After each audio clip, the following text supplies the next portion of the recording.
Hello বন্ধুরা, আজ আমি একটু আলাদা রকমভাবে লোটে মাছ রান্না করব। চলো দেখে নেওয়া যাক আজ আমি কীভাবে লোটে মাছ রান্না করব।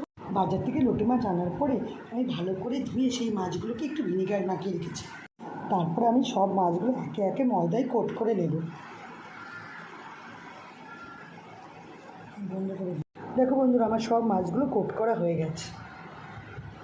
কড়াইতে তেল গরম হয়ে গেছে, একে একে এবার আমি সব মাছগুলো লাল লাল করে ভেজে নেব।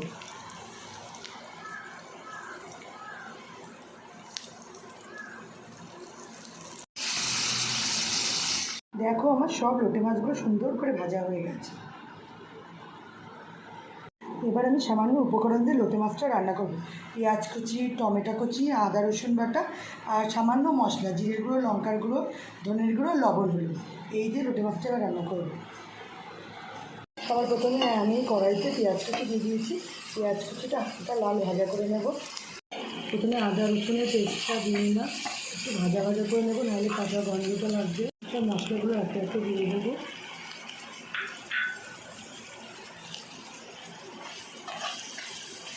একটু নাড়াচাড়া করে অল্প জল দেবো। ঝোল ফুটে গেলে মাছ দিয়ে দিয়েছি।